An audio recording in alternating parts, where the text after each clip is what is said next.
మనతో రజనీ గారు ఉన్నారు, హైకోర్టు అడ్వకేట్ కన్నా రజనీ గారు. రజనీ గారు, గుడ్ ఈవినింగ్ అండి. గుడ్ ఈవినింగ్ బ్రహ్మనాయుడు గారు. మీతో రెండు అంశాలు. ముందు ఒకటి భీమవరం డిఎస్పీ గారి యొక్క బదిలీ, రెండో అంశం ఇప్పుడు ఏదైతే కదిరి ఇన్సిడెంట్. సో ముందు భీమవరం డిఎస్పీ గారి బదిలీని మీరు ఏ విధంగా చూస్తున్నారు? ముఖ్యంగా బ్రహ్మనాయుడు గారు, నాకు అర్థం కాని విషయం ఏంటంటే, ఈ విషయాన్ని మూడో కంటికి తెలియకుండా పవన్ కళ్యాణ్ గారు ఒక లెటర్ ద్వారా డీజీపీకి పెట్టి ఉండొచ్చు. ఎందుకు ఇలా పబ్లిక్ చేసినారో నాకు అర్థం కావట్లేదు. అంటే చాలా రకాలైన ఎస్ఐలు, సిఐలు, డిఎస్పీల మీద ఎలిగేషన్ ఈ రోజు కూడా జనవాణిలో నలుగుతూ ఉన్నాయి. ఫలానా ఎస్ఐ గారు కేసు కట్టట్లేదు, మేము వెళ్తే పక్కన పడేస్తున్నారు, మమ్మల్ని ఇలా దుర్భాషలాడుతున్నారు, ఇలాగా చాలా కంప్లైంట్స్ జనవాణిలో ఉంటాయి. సో ఒకవేళ దాంట్లో ఎక్కువ రేజ్ అయింది ఒకవేళ భీమవరం డిఎస్పీ గారి మీద అయినప్పటికీ, అలా అంటే మనం మాంసం తిన్నామని ఎముకలు మెళ్ళో వేసుకోవాల్సిన పని లేదు. అంటే ఒక డిఎస్పీ పేరు స్వతహాగా ఈ రాష్ట్రంలో ఎంతమంది డిఎస్పీలు ఉంటారు, వీళ్ళందరిలో ఒక డిఎస్పీ పేరు స్వతహాగా మెన్షన్ చేసి ఇతని మీద ఎలిగేషన్ చేయడం అనేది అది అసలు చాలా ఆశ్చర్యకరం. అలా గతంలో కూడా ఇంతవరకు గత సీఎంలు కానీ, గత డిప్యూటీ సీఎంలు కానీ, ఏ మినిస్టర్లు కానీ అసలు ఎంతో మంది ట్రాన్స్ఫర్ చేస్తారు. అసలు జరిగే విధ్వంసం ఏంటంటే, ప్రభుత్వం మారగానే ఎస్ఐలు, సిఐలు, డిఎస్పీలు, కానిస్టేబుల్ తో సహా షిఫ్ట్ అయిపోతారు. ట్రాన్స్ఫర్లు లెటర్ ఇస్తారు, మెమోలు ఇస్తారు, ట్రాన్స్ఫర్లు ఇస్తారు, ఇంకా కోపం తగ్గకపోతే విఆర్ లో పడేస్తారు. ఇప్పుడు చూడండి, గతంలో పాపం ఒక నెంబర్ 1 రోల్ మోడల్ మనకు తెలుసు, గుంటూరు అంతా కూడా విశాల్ గున్ని గారు అంటే రోడ్డు మీద కనపడిన ఫోటో దిగేవాళ్ళు. ఈ రోజు ఎక్కడున్నారు?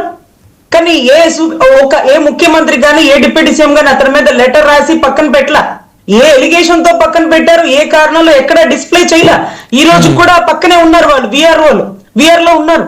సో అదే మాదిరిగా మూడో కంటికి తెలియకుండా జరగాల్సిన విషయాన్ని అన్న పబ్లిక్ చేయడం ఏంటో, దాన్ని రఘురామకృష్ణరాజు గారు కౌంటర్ ఇవ్వడం ఏంటో, దానికి వెంటనే జరగకుండా అప్పుడు వాళ్ళు అవార్డు ఇవ్వడం ఏంటో, 2 months తర్వాత నిద్రపోయి లేచినట్టుగా ఇప్పుడు కూడా సస్పెండ్ కాదు, విఆర్ కాదు, ఓన్లీ ట్రాన్స్ఫర్, ఇక్కడ నుంచి ఇంకొక ప్లేస్ కి మారుస్తున్నారు. ఎందుకు ఇలా చేస్తున్నారు?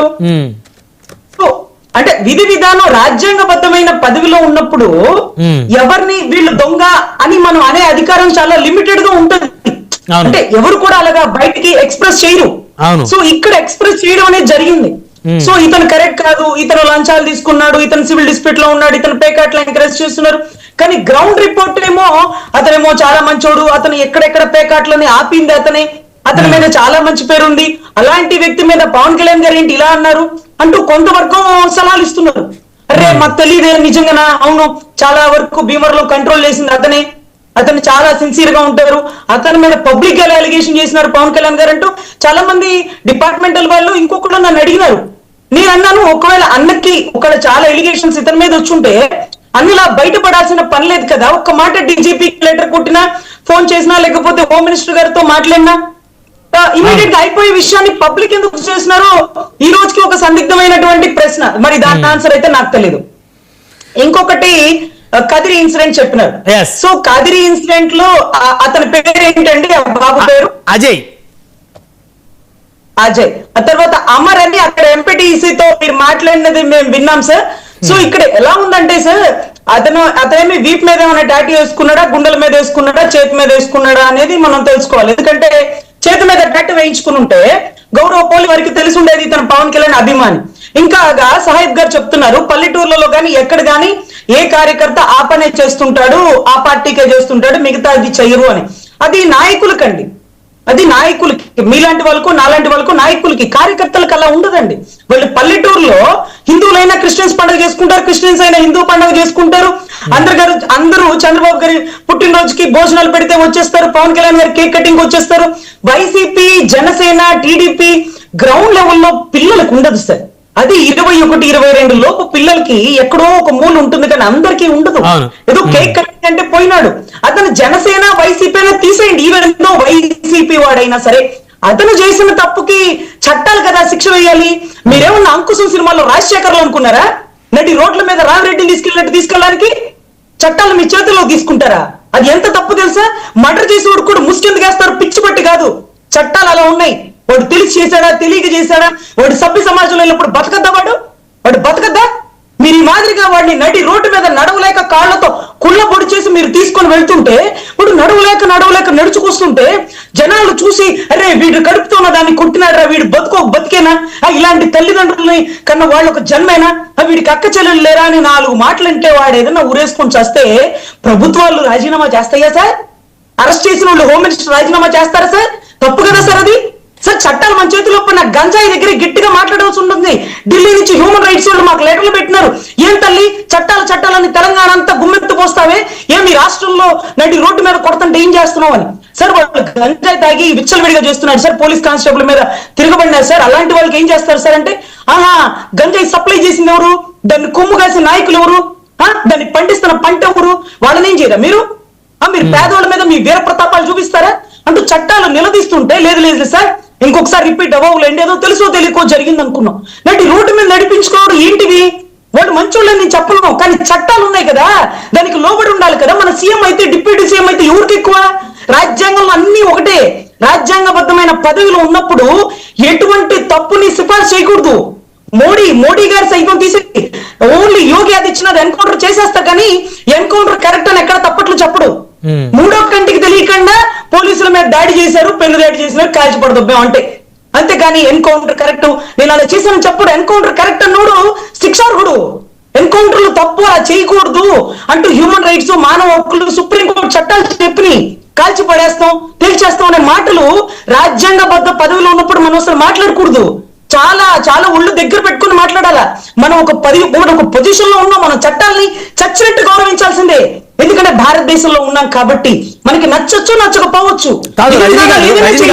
ఇప్పుడు డిఎస్పీ నువ్వు ట్రాన్స్ఫర్ చేసి ఉండొచ్చు, పబ్లిక్ గా పెట్టాల్సిన పని లేదు, 10 మందిలో తిప్పి కొట్టాల్సిన పని లేదు. 4 గోడల మధ్య పోలీస్ స్టేషన్ లో లైట్ లాపి కొడతారు. ఎందుకని? చేసేది తప్పని తెలిసి, వాళ్ళ ఉద్యోగాలు పోతాయని తెలిసి, అయినా సరే వాడికి క్రమశిక్షణ నేర్పించాలని ఉద్దేశంతో లైట్ లాపి కొడతారు. లైట్లు వేస్తే సీసీ కెమెరాలు పడిపోతాయని. కరెంట్లు పోయిన తర్వాత కూర్చున్నోడు కూడా కింద పడిపోతాడు, నడవలేనోడు కూడా నడుస్తూ వెళ్తాడు. ఈ రోజు ఆ బిడ్డ చనిపోతే ఎవరు సమాధానం చెప్తారు? కాదు ఇప్పుడు ఎంత తప్పు తెలుసా, అది చట్ట విరుద్ధం తెలుసా? మానవ హక్కులోళ్ళు దిగితే మనం ఎంత సమాధానం చెప్పాలి తెలుసా? సినిమాల్లో చూపిస్తారు సార్, అంకుశంలో రాజశేఖర్ హీరో, ఇక్కడ ఎవరు హీరోలు ఉండరు. సజ్జనార్ కూడా హీరోనే తెలంగాణకి. మేము గురించి సమాధానం చెప్పినారు.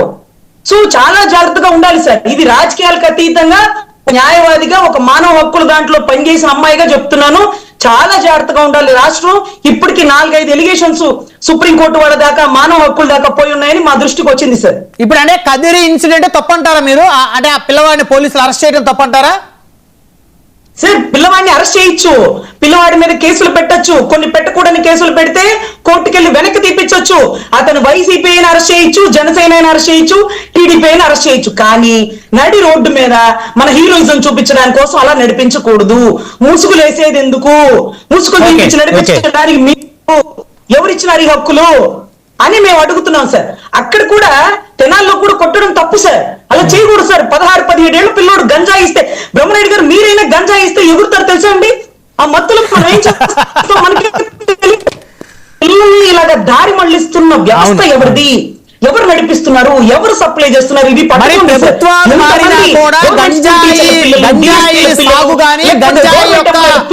ప్రభావంగానే తగ్గటలేదు కదా రజనీ గారు. వైసీపీలో ఎక్కువగా ఉంది అని అప్పట్లో పెద్ద ఆరోపణలు వచ్చాయి. వైసీపీ నాయకుల మీద, జగన్మోహన్ రెడ్డి గారి మీద ఆరోపణలు వచ్చాయి. మరి ఇప్పుడు ఎందుకు తగ్గట్లేదు? ఎందుకు పట్టుబడతా ఉన్నాయి? ఎందుకు గంజాయి మత్తులో యువత ఎందుకు ఇప్పుడు ఊగుతుంది, తూగుతుంది? ఏంటి ప్రభుత్వం మార్పేది? ఎగ్జాక్ట్లీ బ్రహ్మనాయుడు గారు, ప్రజలు ఆలోచిస్తుంది అదే. అన్ని చోట్ల పోలీస్ స్టేషన్ లో ఇదే కంప్లైంట్లు. గతంలో 1% చేస్తే ఇప్పుడు 10%, డబల్ కాదు, త్రిబుల్ కాదు, 10% పెరుగుతుందని లోకల్ పోలీస్ స్టేషన్లకి కంప్లైంట్లు వచ్చి, వాళ్ళేవి చేయకపోతే ఆ కంప్లైంట్లు నా దగ్గరే వస్తున్నాయి. మీకు కావాలంటే కంప్లైంట్లు కాపీలు నేను పెడతాను. లాల్పురం పరిసర ప్రాంతాల్లో, గుంటూరు బ్రహ్మనాయుడు గారు, లాల్పురం పరిసర ప్రాంతాల్లో విచ్చలవిడిగా గంజాయి తాగిన వాళ్ళు అర్ధరాత్రులు అపరాత్రులు తిరుగుతుంటే నల్లపాటి సిఐకి స్వయంగా నేనే